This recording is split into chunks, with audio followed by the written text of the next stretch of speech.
geldin. Hoş bulduk. İyi akşamlar diliyorum herkese. İyi akşamlar. Perihan Hocam, Perihan Dündar kimdir? Nerede doğmuştur? Ne yapar? Bir tanıyalım sizi. Ahmet Hocamızı zaten herkes tanıyor artık. Tabii Benim kadar. ki. Adıyamanlıyım hocam.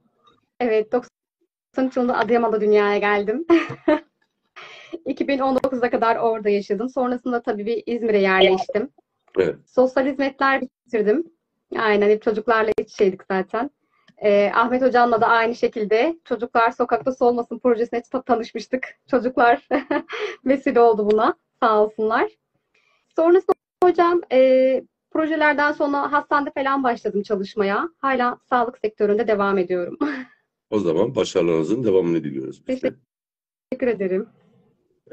Perihan Hocam, size bilgi verdim gerçi ama veda kelimesini günlük hayatımızda birçoğumuz kullanıyoruz.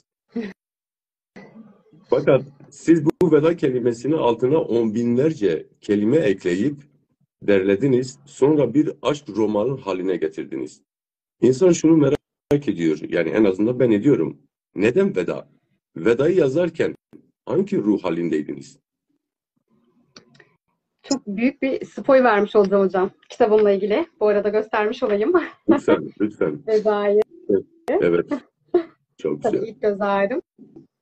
Şöyle hocam, Veda karakterin adı. Baş kahraman adı Veda. Evet. Veda'yı nereden esinledim? Defalarca talihsiz yaşamlara şahit olan bir arkadaşımın öyküsü aslında. Yaşanmış bir öykü. İzni doğrultusunda zaten hani kullandık. Tabii zaman, mekan ve isimler biliyorsunuz ki kurgulanarak olmuş bir şey. Her şeye rağmen şöyle pozitif bir enerjisi olan bir karakter Veda. Ne kadar olumsuzluğa maruz kalsa da yaşadığı tüm talihsizliğe rağmen yılmayıp güçlü bir şekilde devam etmiştir yoluna. Veda kelimesinin asıl şeyi her türlü ona veda edildiğinden, kayıplarına maruz kaldığından veda dendi adına. Peki çalışmanız uzun sürdü mü? İlk romanınız, ilk çalışmanız? Şöyle hocam, evet uzun sürdü. 5 yıl sürdü. Ama şöyle bir şey oldu. Hani ilk 2 yıl mesela dolu dolu evet yazdım. Kitabı yarıladım neredeyse. Bir kopukluk oldu sonrasında. Hani şöyle aslında yazmak istiyorum. Belli bir noktada tıkandım. Yaşanmış bir öykü olduğu için böyle gerçekten hani tüm duygularımla dökmek istedim. Çünkü yazdığım her karakterin şeyine bürünüyordum böyle adeta. Öyle bir şey oluyordu tabii ki. Hani onu bizzat yaşayıp dökmek bambaşka. O duyguyu yaşamayı bekledim mesela. Evet. 2 yıl boyunca beklediğim mutlu bir an için kapattım ve sonrasında tekrar açtım. Hani süreç olarak 5 yıl uzadı ama hani totalde toplayacak olursanız ben bunu 2 yılda evet süreç olarak öyle. 2 ayda mesela yarısı kadar yazdım. Geri kalan kısmı da böyle işte esinlendikçe. Yani tabii bir romana imza atmak kolay değil. Büyük emek ister. Mustafa Hocam bunu iyi bilir. 10 kitap yazmış biri Evet, olarak o en çok çeken. Peki Perihan sana döneceğim tekrar. Teşekkür ediyorum. tabii. Ahmet Hocam, Efendim, iyisiniz inşallah. iyiyiz çok şükür. Sizleri sormalı. Teşekkür ediyorum. Ahmet Hocam, içinde bulunduğumuz yüzyılda insanların algısı değişti mi? Bunca teknoloji veya yapay zekaya mahkum olan kişilerin mutluluk kavramında ne değişiklikler oldu ve gerçekten mutlu olabiliyorlar mı? Evet, çok güzel bir soru oldu. Şimdi mutluluk skalası da değişmeye başladı. Yani önceden insanların beklentileri farklıydı. Bir evim, bir arabam olsun ya da bir işim olsun, memur olayım. Yani bir şeyleri elde ettikten sonra işler değişiyordu. Ama bugün şunu görüyoruz. Daha çok para kazandıkça insanlar daha fazla mutlu olmuyorlar. Çünkü antidepresan kullanımına baktığımız zaman yani depresyon, anksiyete, panik atak bu rahatsızlıklarda ciddi anlamda artışlar var. Yani günümüz insanı arasında daha varlıklı, daha çok şeye sahip ama daha az mutlu. Niye? Çünkü kıyaslamaya gidiyor. Sosyal medya, televizyon, Facebook, Instagram neyse. Ne yapıyoruz? Elimizdekilerle yetinmekten ziyade sürekli sahip olamadıklarımızı gördüğümüz zaman onu kıyaslama yoluna gidiyoruz. Bu da bizleri ne yapıyor? Daha az şükreden, daha fazlasını isteyen kapitalist bir toplumda ne oluyor? İnsanları daha çok yalnızlaşmaya, Yani ne kadar sosyal burada ülkemizin gelir vergisinin eşit şekilde dağıldığını da kabul ediyorsunuz. Evet. Çünkü yapılan araştırmalar şunu gösteriyor. Mesela Amerika'da mutluluk algısıyla ilgili belirli bir seviyeye kadar tamam para lazım ama belirli bir seviyeden sonra paranın artması mutluluğu getirmiyor. Yapılan araştırmalar bunu gösteriyor. Buradan bakarsak günümüzdeki insanlar artık daha az şükrediyor. Benim gördüğüm. Daha çok kıyaslama yoluna gidiyor. Sosyal medyada sürekli biz hep güzel taraflarımızı paylaşıyoruz. Hep olumlu taraflarımızı, olması gerekenleri, idealleri paylaşıyoruz. Bu da bazılarımızda eksiklik, bazılarımızda kıskançlığa neden olabiliyor. Yani Evet, dışımız cilaliyken içimiz yangın yeri. aynen. Yoksa ilaç tüketimi bu kadar artmazdı. Yani bugün bakıyorsunuz terapilere inanılmaz bir psikolojik hele bu depremden sonra post-travmatik stres bozukluğuyla beraber son zamanlarda bakıyorsunuz insanların daha fazla depresyona girdiği, daha ekonomik sebeplerden dolayı daha karamsar olduğu, gelecekle ilgili kaygıların arttığını ben görüşmelerde görüyorum. Evet hocam. Yani mutluluk zorlaştı mı diyoruz? Yani şu an için Ya bana da göre ya insanın da yön mü değiştirdi hocam mutluluk? mutluluk algısı yani nasıl diyorlar? Bana göre büyük oranda %40-50 genetik. Tabii ki çevresel etkenler, imkanlar, şunlar bunlar, kişinin hayata bakış açısı, işte manevi değerleri falan filan bunları koyduğumuz zaman bu algı değişiyor. Gelir düzeyi. Ama günümüz insanının ben daha az mutlu olduğunu düşünüyorum. Eskiye göre tabii ki. Yani mutluluğun sadece gelirde olmadığını, insanın mutlu olabilmesi için binlerce sebebi varken sadece birkaç mutsuzluğa takılıp kendini yani eldeki parmak sayısı kadar olmayacak birkaç mutsuz nedenlere takılıp mutsuzluğu seçiyor. Evet. Bunu mu demiyorsunuz? Evet. Peki hocam, teşekkür ediyorum. Tekrar size geleceğim. Evet. Perihan hocam, yazarlığa kaç yaşında başladınız ve siz de gerçekten içinizdeki bu cevheri öne çıkaran, bu cevherin farkında nasıl vardınız bu cevherin farkına? 12 yaşında başladım hocam. Çok Çok güzel. erken bir yaşta ama aslında şöyle fark edişim benden yana değil. Bunu daha çok öğretmenlerim fark etti. Kompozisyon yazarken. Evet. Türkçe öğretmenim özellikle, dünkü Türkçe öğretmenim, kulakları çınlasın Merve hocam. Kesinlikle sen ileride yazar olacaksın. Cümlelerinden dökülen kelimeler buna doğru yol alıyor falan demişti. Hocam ben sürekli teneffüste yazıyordum. Ben resim çizmezdim, resim dersine bile yazıyordum. Sürekli bir yazma, işte günlükler, kısa kısa sözler yazıyordum. Hani çok sık da okuyordum zaten bununla beraber tabii ki. Hep bir yazma, önce bir anı, şiir, aforizmalar derken öykü ve roman böyle böyle yol aldık. Gönlün e, sizin yazarlığa ilk adımınızı atmanıza nedeni var mıydı? Yani etkisi var mıydı günlük yazmanın? Kesinlikle zaten en büyük etkisi günlük oldu. Türkçe öğretmenimiz bize günlük tutturuyordu. O alışkanlığı kazandırmak için. Şöyle zaten çok erken yaşta hani sınıfça böyle mesela hatta arkadaşlardan hocam işte ben günlük yerine oraya resim çiziyorum diyen oldu. Ben artık günlükten çıkıyordu belki de dolu dolu yazıyordum mesela. Ve şöyle hocam ailemin özellikle buna katkısı çok büyük oldu. Nasıl büyük oldu? Şöyle söyleyebilirim. Günlük gerçekten özelliğini korudu. Ben yazdıkça mesela böyle ajandalar yazıyordum. Biriktiriyordum böyle. Ve ben bıraktığım yerdeydi günlükler. Okunmadığını fark ettiğimde daha da bir cesaretlendim. Evet. Ailemin desteğiyle evet yol almış oldum böylelikle. Ben de sizi öğreten, eğiten öğretmenlerinize ve anne babanıza gerçekten yolunuza ışık oldukları için kendilerine teşekkür ediyorum sizin nezdinizde. Ahmet Hocam, Etkili Anne Baba Olmak isimli kitabınızda anne baba nasıl etkili olur?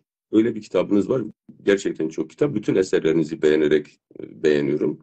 Anne baba nasıl etkili olur? Etkili olmak zorundalar mı? Ve burada sizin etkiye olan kastınız ne? Şimdi teşekkür ederim beğendiğiniz için.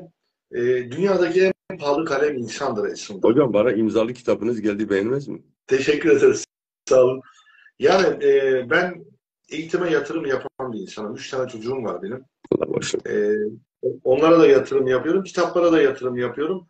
Zaten bir Çin atasözü diyor ki 1 yıllık istiyorsan ekin ek diyor. Ama 100 yıl sonrasını hedefliyorsan insana yatırım yap diyor. Şimdi etkili anne baba olmak şu. Etkili insanların 7 alışkanlığı vardı. Stephen Collins'in kitabı. Benim de hoşuma gitmişti öğrenciyken. O sözden ilham aldım ben. Yani şimdi anne baba olmak tamamen biyolojik bir olay değil aslında.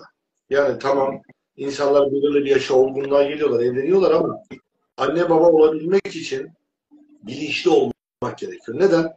Biz her ne kadar bu işin kitapla olmayacağını tek anlamıyla, kitaplar yardımcı, kitap uygulama farklı. Anne babaların bilinçlenmesi gerektiğini düşünen bir insanım ben. Hani biz onları kendimize benzetmeye çalışıyoruz ama zaten onlar bizim ayak izlerimizi takip ediyor. Yani onlar bizim model alıyorlar. Bu yüzden bizim sözlerimizle ve davranışlarımızla onlara örnek olmamız gerekiyor. Tabii bunun için de farkındalığımızın artması gerekiyor. Yani şimdi dedik ki 0-3 yaş anne baba çocuğa ne dedik? Tableti vermeyecek, bilgisayarı vermeyecek. Niye? 0-4 yaşta çocukların konuşması önemli. Konuşma becerilerinin kazanabilmesi için bu yaşlarda olabildiğince paylaşım, dokunma, oyun, temas, iletişim lazım. İşte anne baba eğer farkında olursa, yok, anne baba yoğun, aman çocuğun önüne tableti, telefonu vereyim, ondan sonra geliyor diyor ki hocam görüşmeye, benim çocuğumun konuşması gecikti hocam. Anlatabiliyor muyum?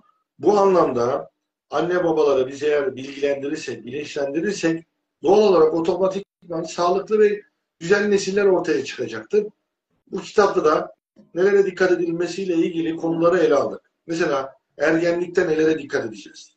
Çocuklukta nelere dikkat edeceğiz? Dikkat eksikliği nedir? Anne babalar nerede problem yaşıyor? O etkili anne baba olma kitabında da bunların ipuçlarını verdim. Hocam ipuçları değil, dolu dolu yazmışsınız cevapları. Teşekkür ederim. Kopya veriyorum. Gerçekten kopya veriyorum. Peki hocam, herkes başarılı olmak zorunda mı Ahmet hocam? Aslında herkes başarılı olmak zorunda değil. Benim yaptığım bir araştırma vardı. Bu Dipten Zirveye kitabı vardı. Evet, bende var. Sizde de var değil mi onun? Orada ben bir araştırma yaptım. Onunla alakalı da size sorum olacak. Buyurun, devam edin. İnsandan sadece bir tanesi başarılı olabiliyor. Bu da ortalama %5 yapıyor. Ama başarının ölçütü nedir? Perihan hocama göre başarılı olmak nedir? Mesela kitabı 3 baskı yapar. Bu onun için başarıdır. Örnek veriyorum. Futbolcu için gol atmak başarıdır. Anne baba çocuğunu yetiştirir, iyi bir nitelikli okulu yerleştirir. Atıyorum fen lisesine. Bu da onun için başarıdır. Bizim başarı algımız Türkiye'de değişti. Mesela bilmiyorum, Perihan hocam bana katılıyor mu? Türkiye'de başarı algısı parayla ve makamla ölçülüyor genelde. Yani iyi para kazanıyorsan, bir koltuk sahibiysen Türkiye'de başarılı olarak algılanıyorsun. Yani genel algı bu. Ama mesela Perihan hocam ne diyor? Benim için başarı nedir? Atıyorum insanlara faydalı olmaktır. Kitaplarımın okuyucuyla buluşmasıdır diyor. Bizim için başarı farklı ama bu algıda değişiyor. Herkes de başarılı olmak zorunda değil. Mesela öğrencim vardı. Bana dedi ki hocam ben yemek yapmayı, kebap yapmayı çok seviyorum. Okulu bitireceğim, kebapçı açacağım. Bakın, akademik anlamda bir başarı beklemiyor. Severek yapacağı bir iş istiyor. Ekonomik olarak kazanacağı bir gelir ve mutlu olacağım diyor. Tamam, başarılı olacak kişi, tamam da mutlu mu? Mesela bazen doktorlar geliyor mesela psikolojik danışmaya. Ben mutsuzum diyor hocam. Annem babam sürekli bana doktor ol, iyi para kazan, toplumda statün olsun. Sevmediğim bir işi yaptığım için mutlu değilim diyor. Oysa ben diyor gezecektim diyor. Farklı bir mesleği seçecektim. Ama anne babamın etkisiyle diyor ben doktor oldum diyor. Bakın, demek ki toplumda bir kariyer edinmek, başarılı olmak tek başına yetmiyor. Önemli olan o işten keyif alabiliyor musunuz? İhtiyaçlarınızı kazanacak bir gelir elde edebiliyor musunuz? Mutlu musunuz? Bu da çok önemli Hanifi Bey. Hocam zaten kendi istediği bir mesleği seçmezse insanlara da bir faydası olmaz o kişilerin. Meslek icabında, meslek kanadında. Perihan Hocam, Evet hocam, İnci dinliyorum. Boncuk Tatilde. Evet. İnci Boncuk Evet, Tatilde isimli kısa bir roman şeklinde çocuk hikayesi yazdınız. evet, Evet, anlam bulmak evet.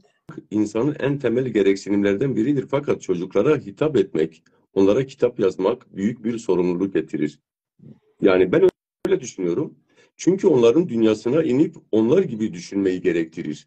Peki siz bunu nasıl başardınız? O miniklerin dünyasına nasıl indiniz? Öncelikle hocam, evet gerçekten onların dünyasına inebilmek en zor şey diye Ya düşünüyorum. Bir çocuğun dünyasına inebilmek, onunla bence tabii ki sizler daha iyi bilirsiniz. Ahmet hocam ona keza. Göz teması kurup onun dünyasına inebilmek bence çok farklı bir şey. Hani onun duygularını hissedebilmek. Bence göz teması çocuklarda büyük bir etken. Öncelikle onu kurup kendi çocukluğuma indim.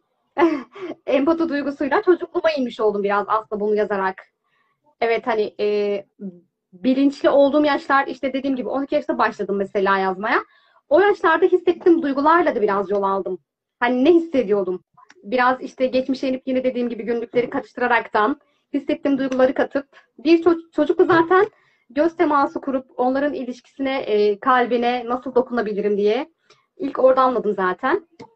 Bence hocam en önemli şey temas diye düşünüyorum. Tabii sizler ne ama dersiniz bu bu konuda? gerçekten büyük bir cesaret. Yani bir çocuğun dünyasına inmek bugün yani çocukların nöronlarından anlamak gerekiyor. Hani sinir ağlarına kadar, beyin ağlarına kadar oraya inmek gerekiyor. Yani bu büyük bir cesaret. Bu sizin daha önceki notlarınızda mı yazılıydı? Bu cesareti tekrar soruyorum. Nerede buldunuz bu cesareti?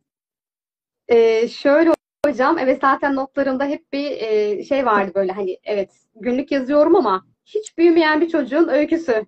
Hani romanlarımda da ona keza. Hep bir çocukluk öyküsü. Şiirlerimde bile mesela dönüp baktığımda hep bir çocuğun kalbine dokunmuşum yani bir satırda. Ve o yüzden hani çocuklarla da zaten şeyim farklıdır. Birebir ilgilendiğim projede öğrenciler vardı. Ahmet hocam da bilir. E, Çok zor öğrencilerle mesela hocam böyle nasıl iletişime geçmenin yolunu temasta buldum yani. Sohbet ederek evet bu çok önemli bir şey ama seni anlıyorum diyebilmek bence en güzel şey diye düşünüyorum. Yani çocuğun şöyle yaklaşımdan bunu anlıyorum keza. Şöyle hocam kardeşlik öyküsü mesela doğuluyuz zaten biz bizde kardeş sayıları fazladır. Ahmet hocam da bilir. Tabii ki şeydir bu. Kardeşlik bağlarını en çok hani nasıl işleyebilirim diye düşündüm mesela. Hani gerçekten hissederek ve hani bir kurgu değil. Tabii ki bir esinlenmiş bir şeyler var tabii elbette ama özellikle yaşanmış öykülerden yola çıkıp daha çok yol aldığımı Peki düşünüyorum. çocukların e, hikayeye bakış açısı nasıl oldu?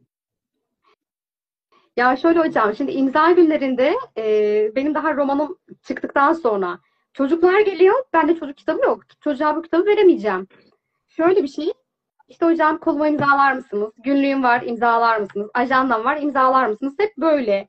Kazağına, tişörtüne böyle denk gelmişsinizdir. Yaparlar. Ben de yapardım mesela. Çok merak ederdim.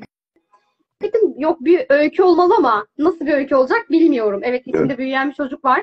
Nasıl başlamalıyım? Bence o çocuk İlk hala kardeşlik öyküsüyle başladım. bence o çocuk hiç büyümedi Perihan Hanım. Büyüseydi yazamazdınız gerçekten. Yani, Evet ben de büyümediğini düşünüyorum. İçinde büyümeyen bir çocuk var sanırım. evet. Valla tebrik ediyorum. Gerçekten büyük bir cesaret. Teşekkür ediyorum hocam. Tekrar Perihan Hocam size döneceğim. Ahmet Hoca'ya. Tabii. Hocam 5 ve 15 yaş aralığında olan çocukları hangi riskler bekliyor günümüz çağında? Şu anda Hanifi Bey birinci problem dikkat teknolojiden bahsettik, ekran bağımlılığı. Buna ilaveten akademik olarak çocuklarda dikkat eksikliği problemi var. Dikkat eksikliğine değineceğim hocam. Hangi riskler tehlikeyi bekliyor? Ya da onu da devam edeyim. Devam edeyim hocam. Ee, Dikkat eksikliğine farklı yaklaşım kitabınızda. Evet. Bu konuya büyük çaba ve araştırmalar yaparak değinmiştiniz. Çok da güzel bir kitap. Dikkat eksikliği nedir? Neden kaynaklanıyor hocam? Bu çocuklarla dahil, yetişkinlerde de, gençlerde de. Yani toplu bir cevap alalım. Şimdi ekran sürelerimiz artıyor demiştik geçen yayında. Evet. Dikkat eksikliği bir tanımlayalım aslında. Etrafta birden fazla uyarıcı varken beynin sadece tek bir noktaya odaklanması. Yani O beynimizin birden fazla, özür dilerim hocam. O birden fazla uyarıcıları biraz açar mısın? Şimdi şu an diyelim yorumlar kısmı var. Siz varsınız. Perihan Hanım var değil mi? Şu an sizinle konuştuğum için göz teması sizde.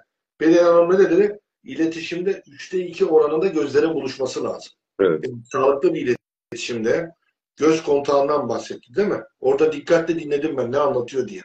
O çocukla kurduğunuz iletişim, onun seviyesine inmeniz ne yaptı onu anlamanız empati gerektirdi. Çocukla iletişim, çocuk zaten oyundan anlar. Oyunla terapiler var. Mesela biz ne yaparız? Ben 1.90'ım. Çocuğun yanına geliyorum, çocuk dev gibi. Çocuk bana açmaz ki kendini. Hemen taş kağıt makas oynayalım diyorum. Resim yaptırıyorum çocuğa. Ne yapıyorsun? Onun dünyasına iniyorsun. Yoksa fiziksel olarak uçurum var. İşte oradaki iletişim, o göz kontağı birden fazla uyarıcıya dönelim. Tek bir uyarıcıya odaklanmak. Beynimizin ön bölgesi var burada. %30'luk kısım. Dikkat, konsantrasyon, karar verme, plan yapma. Beynimizin patronu burası aslında o. Kitap yazarken de burası çalışıyor. Odaklanma. Şöyle bir şey düşünün odaklanmayı. Şimdi bu kağıdı ben güneşe tutsam bu kağıt yanar mı? Işık var değil mi? Geliyor sarılıyor. Günlerce dursa bu kağıt yanmaz ama ince mercekli bir şey alırsam bu kağıda yansıtırsam enerji ne olur? Kağıdı yakar değil mi bir süre sonra? İşte odaklanma da böyle bir şey. Yani dikkat ve odaklanma. İstiyorsanız bir tane teknik göstereyim ben. Şöyle, lütfen. İnsan beyni günde 60 ile 70 bin düşünce üretiyor. Evet. Şimdi birazdan uygulayacağım odaklanma tekniğinde herkesin gözlerini kapatmasını isteyeceğim. Birazdan başlayacağız. Sadece aklınıza bir sayısını getirmeni isteyeceğim. Bir sayısı. Sadece biri düşünün. Evet. Bir. Gözlerinizi kapatacaksınız birazdan. Sadece bir sayısına odaklanın. Devamlı biri şey yapın beyninizde. Bir. Beyninize yeni bir düşünce gelirse 2'ye geçin. 2. Farklı bir düşünce geldi diyelim. Yemek geldi 3. Saate baktınız 4. Her yeni bir düşüncede bir sayı atlamanızı isteyeceğim. 1 dakika boyunca bakalım dikkatimiz, odağımız ne kadar değişiyor. Hazır mıyız hepimiz? Tamam hocam. Evet. Ama siz kapatmayın. Siz bizi yönlendirin. Evet, sizler Perihan Hanım ve siz gözlerinizi kapatır mısınız? Tamam. Aklınıza bir sayısını Evet. getirin. Bir, devamlı biri söyleyin. Yeni bir fikir, düşünce gelirse hemen 2'ye geçin. Sesli olarak. 2. Devam edin. Sesli söyleyin lütfen. Bir. 2. 1. 2.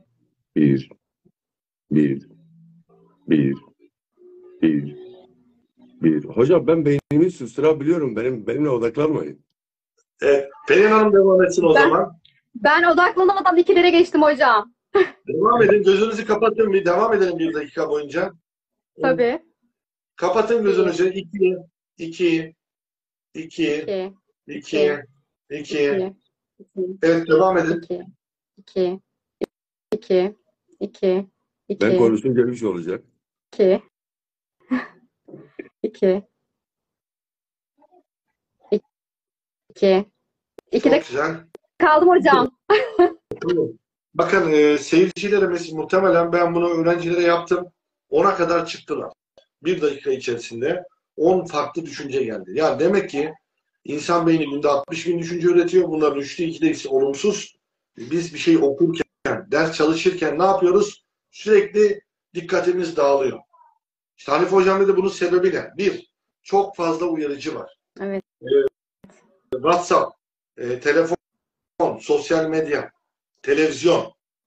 Ne yapıyor bunlar, bu bildirimler? Sürekli olarak bizim dikkatimizin çalınmasına neden oluyor. Bu anlamda. 2, zaten öğrencilerin en büyük sıkıntısı bu. Ders çalışırken telefon olduğu zaman sürekli o yaralanıyor. Dikkatleri dağıldığı için odaklanamıyorlar. Bu anlamda da ben onlara ne tavsiye ediyorum? Ya telefonu sessize alın ya da uçak moduna alın. Anlatabiliyor muyum? İşte bir Hanife Hocam sosyal uyarıcı çok fazla var. İkincisi ekranlar. Amerikan Pediatri Dergisi'nin yaptığı bir araştırmada şunu gösteriyor. Her bir saat televizyon, tablet, bilgisayar %10 dikkat eksikliğini tetikliyor diyor. Bakın 5 saat televizyon izliyorsan %50 dikkat eksikliği vardır. Şimdi seyircilerime soruyorum. Bir elde kaç parmak var? 5. Ne dediler? 5 değil mi? Çoğu 10 demiştir mesela şu anda. Eminim 10 diyenlerin sayısı fazladır. Bunu denesinler bir gün. Karşıdaki insana sorsunlar. Bir elde kaç parmak var? Muhtemelen %90'ı 10 diyecektir. Seminerlerde bu şaşmaz. Niye? Çünkü görüntü odaklı olduk. Sürekli görseller bizi zarar veriyor. Görsel zeka. Görsel zeka, evet. Evet. Demir ve B12'de ayrı bir işin boyutu var. Hani o da etkiliyor. Demir eksikliği, unutkanlığa neden oluyor. B12 eksikliği unutkanlığa neden Hocam, olabiliyor. Bunlara dikkat edin. Artı bu ikisinin eksikliği sinire de neden oluyor. Çok Sadece unutkanlık değil. Çok güzel. Gergin olabilir dediğiniz gibi. Bazen danışmaya insanlar geliyor. Hocam ben çok sinirliyim diyor. Hanıma bağırıyorum, kalbini kırıyorum. Ya diyorum şu elini uzatır mısın şöyle? Şu sağ elini uzat. Eli titriyorsa eğer böyle ne oluyor? Sinirli. Hemen yakalıyorum oradan. Eğer eli sakin Hocam duruyorsa. ben onunla alakalı sana başka bir tüyo vereceğim. Evet. Alalım sizden. Devam edin olması siz. Daha başka bir tüyo vereceğim. Yani orada kişi kendini belli Şimdi ediyor. şöyle burada yapalım. Perihan Hocam elinizi uzatır mısınız, sol elinizi? Ekranı karşısına. Hemen. Ekranı karşısına. Tüyoları hocam. Tabii Ekranı ki. karşısına. Tekel mi uzatayım hocam? Fark etmez. Uygun mudur? Ben gördüm zaten. Serbest bırakın. Serbest bırak. Evet. Serbest şu an. Sol el mi o? Sağ. Sol elinizi istedim. Çok pardon. Evet. Perihan Hocam biraz sinir var. Evet. Çok değil. Siz yapın Ahmet Hocam. Sol elinizi. Ben sağ elimi kullanıyorum. Yok ben sol elinizi istiyorum. Hocam görmüyorum, ışık var. Yine ışık var. Siz göremiyorum. Ben Şimdi genelde sakinim. sende de biraz sinir var, bende daha fazla var. Şimdi şu parmak buradan ne kadar açıksa o kadar sinir demektir. Evet. Öyle mi? Şu, Tüyoları aldık hocam. şu. Bak. Birleştirmeyin, rahat bırakın. Rahat bırakmazsanız kendinizi kandırırsınız. Tamam, artık Rahat. Perihan Hocam buraya artık Japon yapıştırıcı yapıştıracak. Bırakın. Artık evet hocam öyle yapacağım. Tüyoları aldım sizden hocam. Perihan Hocam, tekrar Ahmet Hocam sana döneceğim. Size soruyorum. Hani Tabii hocam. mutlaka çevremizde birçoğumuz denk gelmişizdir ya sosyal medyada ya da arkadaş çevremizde. Ben yazarsam Evet. çok şey yazarım deyip de bir türlü cesaret edip yazamayan gençlerimize cesaret niteliğinde bir öneriniz var mı? Hani genç bir nesile. Genç yaşında 2 kitaba imza atmış biri olarak bir öneriniz var mı? Elbette hocam. Şöyle, şimdi yazacağımız şey de ahlaki değerlere uygunsa atıyorum. Topluma hitap edebiliyorsa bence her konuda düşünmeden hani insanlar eleştiriye hani maruz kalırım. Olumsuz yazarsam ne olur, ne düşünülür diye düşünmeden bence yazmalı. Yeri geldiğinde eleştiriye de açık olmalı. Olumlu ya da olumsuz. Onu düşünmeden yazınca bence insan yol alabiliyor. Çıkacak olumsuz eleştirileri de zaten kabul ederse cesaretin en büyük adımı diye düşünüyorum hocam. Peki bu cesaretsizlik neden kaynaklanıyor sizce? Neden adım atamıyorlar? Kaynaklanıyor? Ben yine hocam çocuklar özür dilerim. Siz yaşadınız mı bunu veda yazarken? Hiç düşündünüz mü? Yaşamadım. Yok. Şöyle hocam ben daha çocukken böyle kafamda böyle kurguladığım, tasarladığım bir öykü vardı. Kısmen oturtmuştum. Hani böyle şey olur dediğiniz gibi ben bunu birçok yazar arkadaşımla konuşurken de çok geç adım attım. İşte yazdıklarım hani okunursa ne düşünürüm? Hani olumsuz eleştiriden ziyade bir nevi duygularını teslim etmek gibi bir şey oluyor hocam. Evet. Yani benim duygularımı başkası bilse de önemli değil düşüncesiyle yol alabildim aslında. Hani o cesaretle yazıyordum. Az önce söylediğim gibi hani ben günlük yazdığımda, bıraktığımda hani okunmadığını görüyordum yani. O beni zaten cesaretlendirmiş oldu. Adım atmamı sağladı. Güven duygusu çocukken bir oturmuş oldu içime zaten. Bence o yine çocukluktan gelen bir travma kaynaklı diye düşünüyorum. Açıkçası güven eksikliği yaşadığında adım atmakta güçleşiyor diye düşünmekteyim ama yine sizlere bırakıyorum. Ahmet Hocam ne der bu konuda? Vallahi Perihan Hocam güzel konuya değindi. Hep el alem ne der? Bu özgüven eksikliği bizim nesilde yapılan araştırmalarda şunu göstermiş. Benim kendi neslim için söylüyorum. Neslihan Hocam daha genç. Bizde özgüven eksikliği vardı. Toplum önünde biz konuşamazdık çok fazla. Kendimizi ifade edemezdik. Bu anlamda da ilk işlerde, ilk girişimlerimizde hep eleştirilme kaygısı. Aman o neden, aman bu neden, şöyle yaparsam nasıl olur? Bunlar zaten hep bizim girişimlerimize engel olmuştur. Ben de zaten ilk kitabımı Adıyaman'da çıkarmıştım ben. 2014 yılında dikkat eksikliğinden Evet. farklı yaklaşım kitabını çıkardım da hep olumsuz şeyler geliyordu. Bana dediler ki hocam senin kitabını kimse almaz. Sen yüksek lisansını yaptın mı? Tanınmıyorsun. Daha yeni çıkmışsın piyasaya. İlk kitabın 4 kişi kitap çıkarmışsınız diyor. Psikolog, eğitimci yazar, işte sen psikiyatrist ya okumaz kimse. Burada okuma oranı düşük. 2000 tane basmışsınız. Kimse almaz. Hatta eşim bana ne dedi biliyor musun? Kitabın 500 tanesini de ben aldım yayın evinden. Eşim de bu 500 kitabı ne yapacağız dedi biz. Soba Herhalde yap. sonra aynen bunu söyledi bana. Ben dedim ki tabii mesleğe atıldıktan sonra tabii cesaretimiz geldi. Özgüven kazandık ve bol bol ben araştırma merkezinde seminer veriyordum. Hemen 3 ayda 500 kitabı erittim ben. Okullara hemen konferans koydum. Eşim şok oldu. Nasıl bitirdin onları? Dedim benim işim bu zaten. Dikkat eksikliği patlamış zaten. Gittiğim yerlerde imzaladım, velilere söyledim. Hemen tak tak aldılar. Sonra 2500 tane daha bastık kitabı, ikinci baskısını. 1000 tane daha aldım, onu da bitirdim. Yine inanamadı. Nasıl oldu? Dedim bu bir ihtiyaç. Yani ben bu kitabı satarım dedim. Neticede başarılı oldunuz. 1, 2, 3, 4 durmadınız. Gaza bastınız. 10. kitabınızı çıkardınız. Eğer ben etrafımı dinleseydim hiç kitap çıkaramazdım. Bakın 10 tane kitap yayınlandı şu an. 10 senede.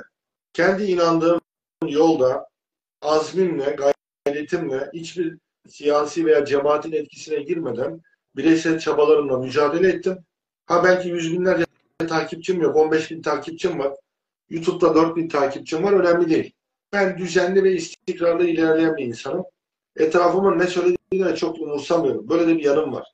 İnandığım yolda yürüyorum. Ha isterse 10 kişi izlesin, isterse 1000 kişi izlesin. Önemli değil. Ben buna niyet ediyorum. Çalışıyorum. Başarı Allah'tandır diyorum. Yani takdir onun diye düşünüyorum. Başarı sizden, takdir yukarıdan diyelim o zaman. Evet. Perihan Hocam, kitabınızı tekrar vedayı görebilir miyiz? Tabii Çok ki. kapak çalışması çok hoşuma gitti. Ee, Mavi. bunu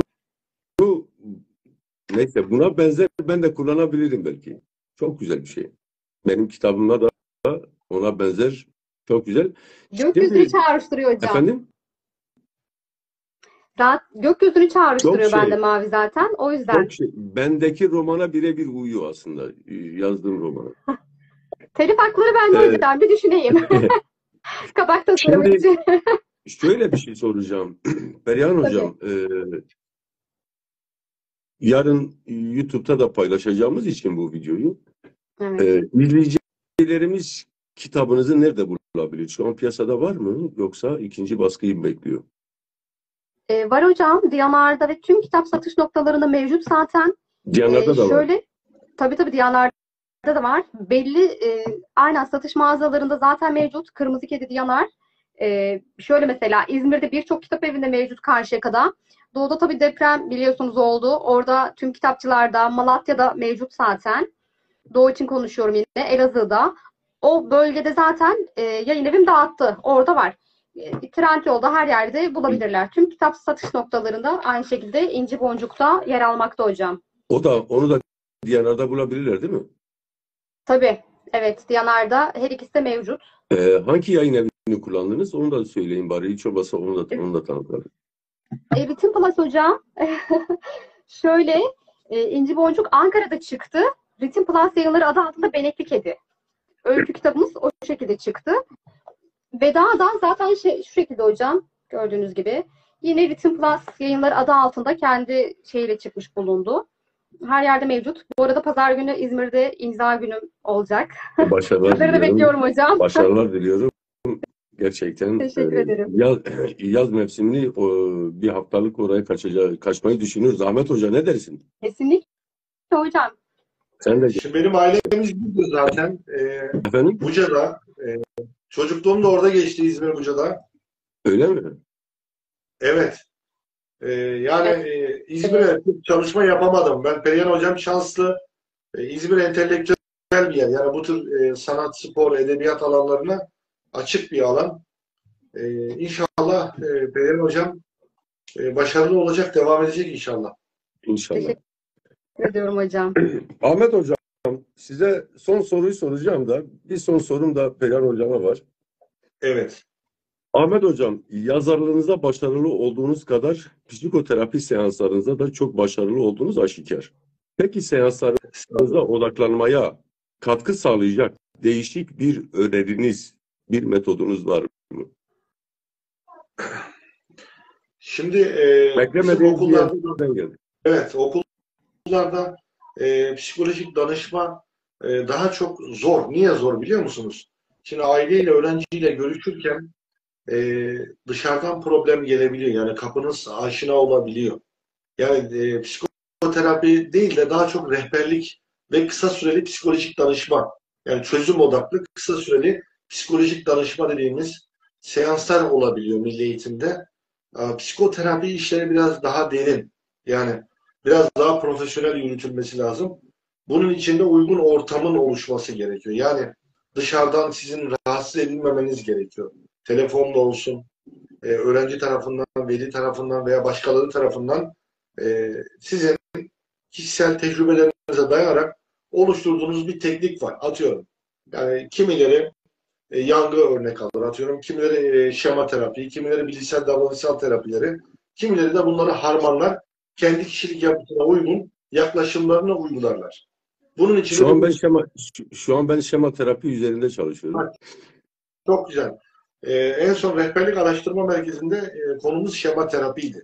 Bir iki seans onu psikolojik danışmanlarla çalışmıştık. Hoşuma da gitmişti aslında benim.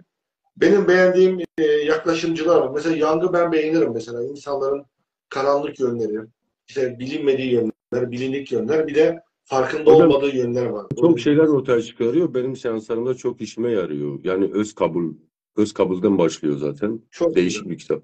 Yani Bilişsel davranışçı yaklaşımı da burada hoşuma gidiyor benim. bizi ileride dinleyen psikolog arkadaşlarımız olursa mutlaka o kitaplardan faydalansınlar.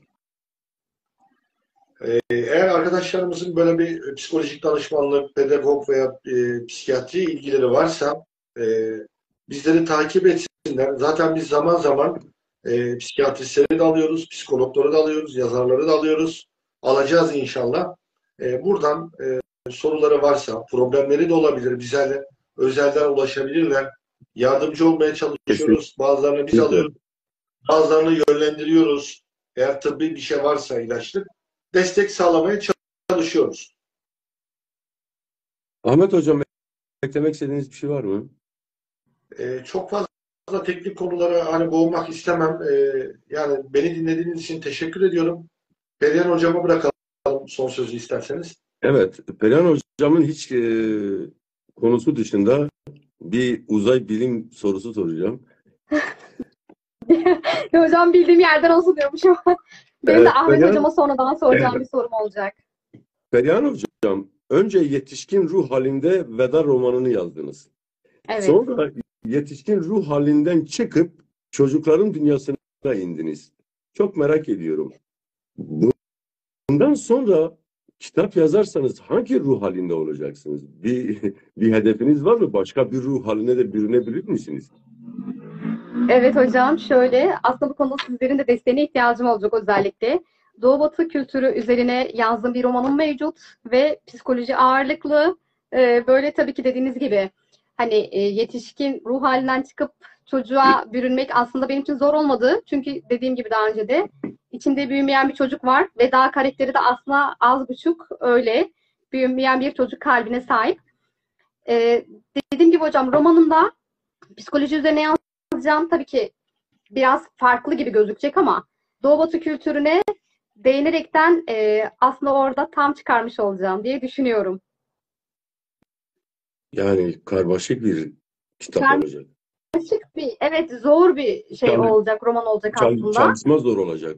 Romanın kendisi akıcı olabilir ama çalışmanız gerçekten çok zor olacak gibi görünüyor. Çalışma zor olacak hocam. Çünkü psikoloji biliyorsunuz ki geniş bir alan ve kültür yapısı da bence çok önemli diye düşünmekteyim.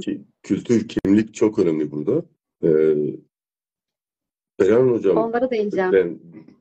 benim elimden ne gelirse ben hazırım gerçekten ki Ahmet Hocam'ın adına da konuşabilirim bu konuda. O da demin kendisi zaten dile getirdi yani herkese yardım etmek istediğini. Peki Perihan Hocam, Ahmet Hoca'ya sormak istediğiniz soruyu alalım. Vaktimiz az kaldı. Evet. Öncelikle teşekkür ediyorum hocam dinlediğiniz için. Ahmet hocamın hep bir önerdiği teknik kaldı aklıma ve ben bunu çocuklara falan çok uyguladım. Hani çevremdeki çocuklara dikkat eksikliğinde. Dikkat eksikliğine farklı yaklaşım kitabınızdan zaten tiyolardan biri bu hocam zaten. Evet. Geri geri adım atma tekniği. Bu çocukta çok yararlı oldu. 10 adım geri adım atın dediğiniz. Evet. Başucu kitaplarımdan biri bu arada hocam. Kitaplığımda her zaman yerini aldı, devam ediyor. Büyük bir katkısı oldu bana da aynı şekilde.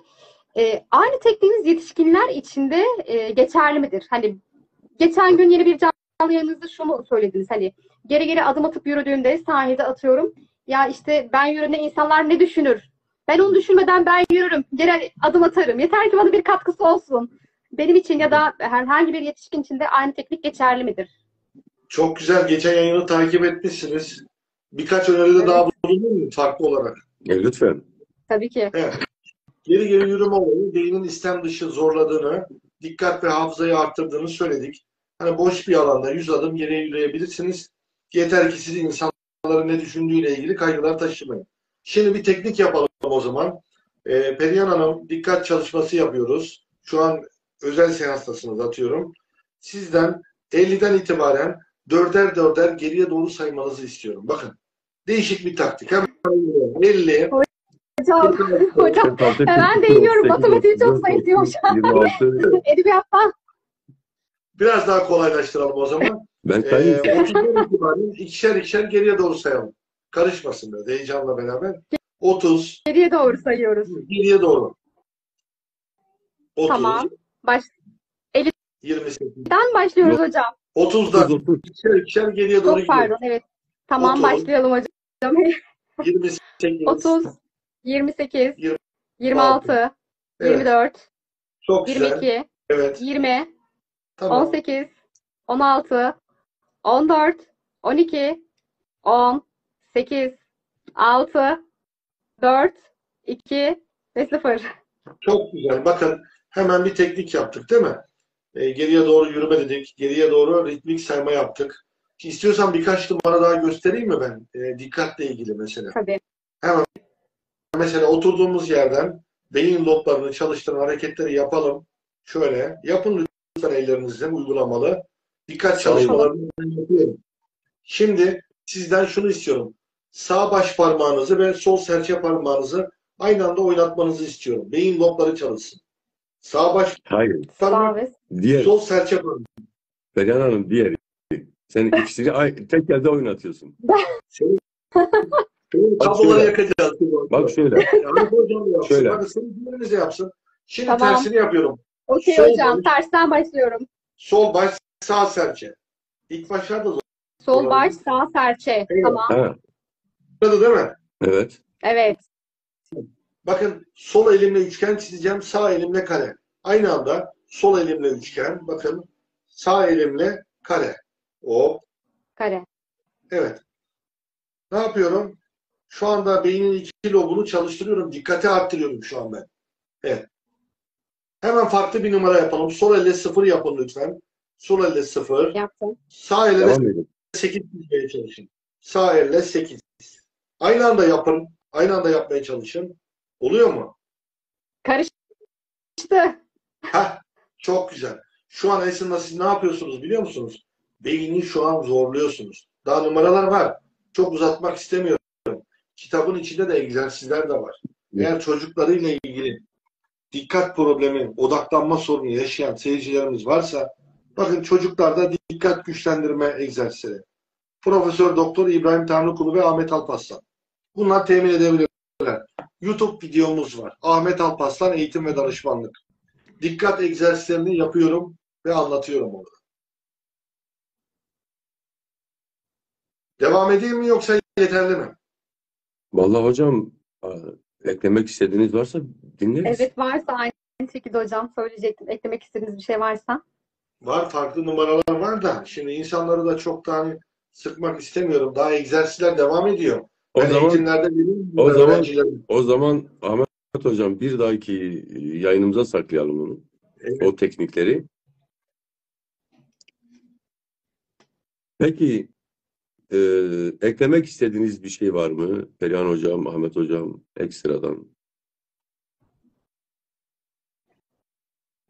Benim yok hocam. Teşekkür ediyorum öncelikle sizlere. Benim için çok güzel bir program oldu.